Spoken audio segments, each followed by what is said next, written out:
Chapter 6. The youth awakened slowly. He came gradually back to a position from which he could regard himself. For moments he had been scrutinizing his person in a dazed way as if he had never before seen himself. Then he picked up his cap from the ground. He wriggled in his jacket to make a more comfortable fit, and kneeling, relaced his shoe. He thoughtfully mopped his reeking features. So it was all over at last. The supreme trial had been passed. The red, formidable difficulties of war had been vanquished. He went into an ecstasy of self-satisfaction. He had the most delightful sensations of his life, standing as if apart from himself. He viewed that last scene. He perceived that the man who had fought thus was magnificent. He felt that he was a fine fellow. He saw himself even with those ideals which he had considered as far beyond him. He smiled in deep gratification. Upon his fellows he beamed tenderness and goodwill. "Gee, ain't it hot, hey?" he said affably to a man who was polishing his streaming face with his coat sleeves. "You bet," said the other, grinning sociably. "I never seen such dumb hotness." He sprawled out luxuriously on the ground. "Gee, yes, and I hope we don't have no more fight until a week from Monday." There were some handshakings and deep speeches with men whose features were familiar, but with whom the youth now felt the bonds of tied hearts. He helped a cursing comrade to bind up a wound of the shin. But of a sudden, cries of amazement broke out along the ranks of the new regiment.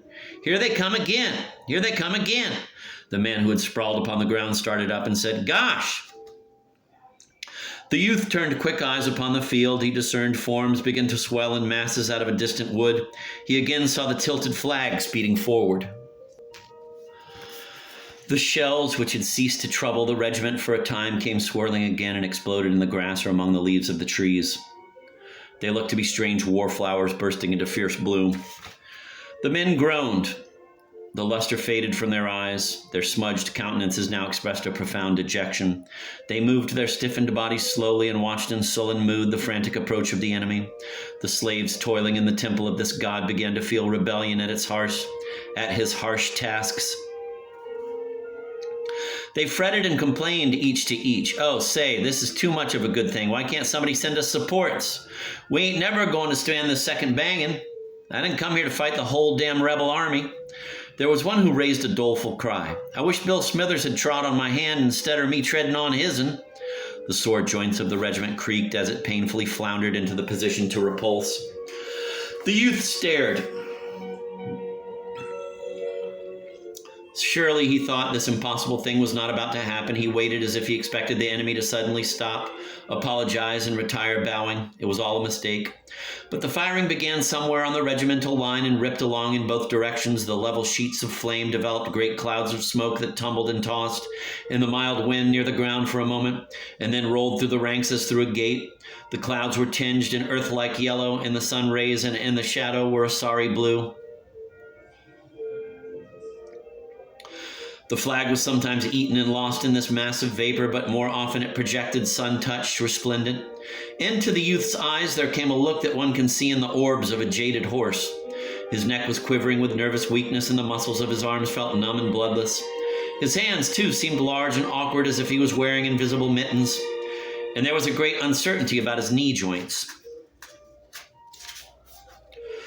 The words that comrades had uttered previous to the firing began to recur to him. "Oh, say, this is too much of a good thing. What do they take us for? Why don't they send supports? I didn't come here to fight the whole damned rebel army." He began to exaggerate the endurance, the skill, and the valor of those who were coming. Himself reeling from exhaustion, he was astonished beyond measure at such persistency. They must be machines of steel. It was very gloomy struggling against such affairs, wound up perhaps to fight until sundown. He slowly lifted his rifle, and catching a glimpse of the thick spread field, he blazed at a cantering cluster. He stopped then and began to peer as best he could through the smoke. He caught changing views of the ground covered with men who were all running like pursued imps and yelling. To the youth it was an onslaught of redoubtable dragons. He became like the man who lost his legs at the approach of the red and green monster. He waited in a sort of horrified, listening attitude. He seemed to shut his eyes and wait to be gobbled. A man near him who up to this time had been working feverishly at his rifle suddenly stopped and ran with howls. A lad whose face had borne an expression of exalted courage, the majesty of he who dares give his life, was at an instant smitten abject. He blanched like one who has come to the edge of a cliff at midnight and is suddenly made aware. There was a revelation. He too threw down his gun and fled. There was no shame in his face. He ran like a rabbit. Others began to scamper away through the smoke. The youth turned his head, shaken from his trance by this movement, as if the regiment was leaving him behind. He saw the few fleeting forms. He yelled, then with fright, and swung about. For a moment in the great clamor, he was like a proverbial chicken. He lost the direction of safety. Destruction threatened him from all points. Directly he began to speed toward the rear in great leaps. His rifle and cap were gone. His unbuttoned coat bulged in the wind. The flap of his cartridge box bobbed wildly, and his canteen, by its slender cord, swung out behind. On his face was all the horror of those things which he imagined. The lieutenant sprang forward, bawling. The youth saw his features wrathfully red and saw him make a dab with his sword. His one thought of the incident was that the lieutenant was a peculiar creature to feel interested in such matters upon this occasion. He ran like a blind man. 2 or 3 times he fell down. Once he knocked his shoulder so heavily against a tree that he went headlong. Since he had turned his back upon the fight, his fears had been wondrously magnified. Death about to thrust him between the shoulder blades was far more dreadful than death about to smite him between the eyes. When he thought of it later, he conceived the impression that it is better to view the appalling than to be merely within hearing. The noises of the battle were like stones. He believed himself liable to be crushed. As he ran on, he mingled with others. He dimly saw men on his right and on his left, and he heard footsteps behind him. He thought that all the regiment was fleeting, pursued by these ominous crashes. In his flight, the sound of these following footsteps gave him his one meager relief. He felt vaguely that death must make a first choice of the men who were nearest. The initial morsels for the dragons would be then those who were following him. So he displayed the zeal of an insane sprinter in his purpose to keep them in the rear. There was a race. As he, leading, went across a little field, he found himself in a region of shells. They hurtled over his head with long, wild screams. As he listened, he imagined them to have rows of cruel teeth that grinned at him. Once one lit before him, and the livid lightning of the explosion effectually barred the way in his chosen direction. He groveled on the ground and then, springing up, went careening off through some bushes.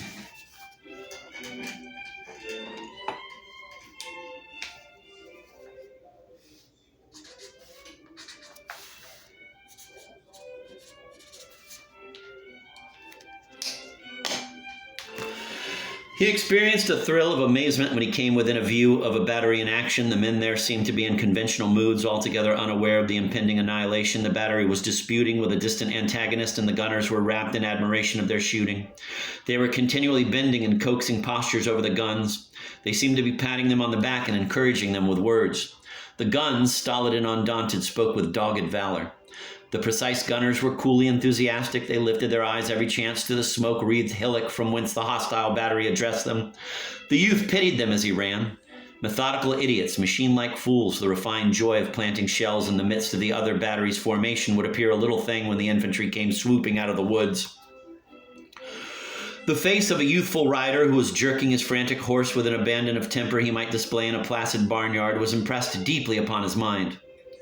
He knew that he looked upon a man who would presently be dead. 2, he felt a pity for the guns, standing, 6 good comrades in a bold row.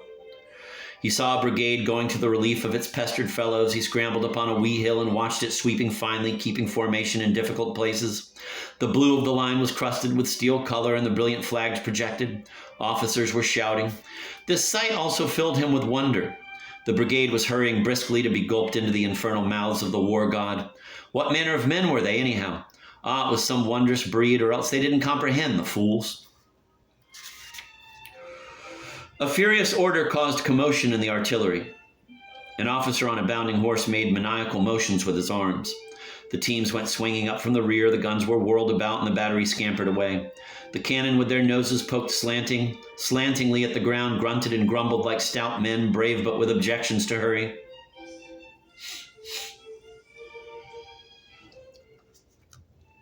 The youth went on, moderating his pace since he had left the place of noises.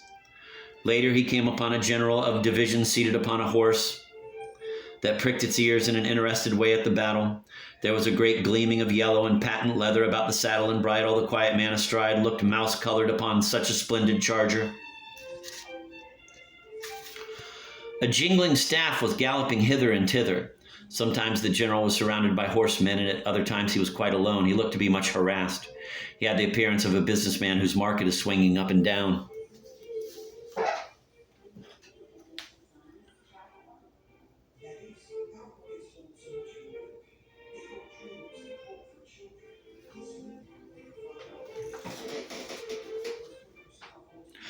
The youth went slinking around the spot. He went as near as he dared, trying to overhear words. Perhaps the general, unable to comprehend chaos, might call upon him for information, and he could tell him. He knew all concerning it. Of a surety, the force was in a fix, and any fool could see that if they did not retreat while they had opportunity, why... He felt that he would like to thrash the general, at least approach him and tell him in plain words exactly what he thought him to be. It was criminal to stay calmly in one spot and make no effort to stay destruction. He loitered in a fever of eagerness for the division commander to apply to him.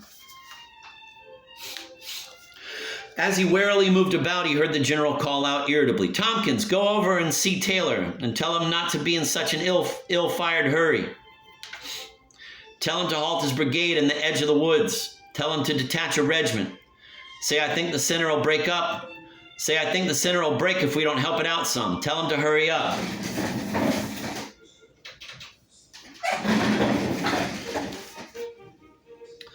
A slim youth on a fine chestnut horse caught these swift words from the mouth of his superior. He made his horse bound into a gallop, almost from a walk in his haste to go upon his mission. There was a cloud of dust. A moment later, the youth saw the general bounce excitedly in his saddle. "Yes, by heavens, they have!" The officer leaned forward. His face was aflame with excitement. "Yes, by heavens, they've held him! They've held him!" He began to blithely roar at his staff. "We'll wallop him now! We'll wallop him now! We've got him sure!" He turned suddenly upon an aide. "Here, you, Jones, quick! Ride after Tompkins. See Taylor. Tell him to go in, everlastingly, like blazes, anything." As another officer sped his horse after the first messenger, the general beamed upon the earth like a sun. In his eyes was a desire to chant a paean. He kept repeating, "They've held him, by heavens." His excitement made his horse plunge, and he merrily kicked and swore at it. He held a little carnival of joy on horseback.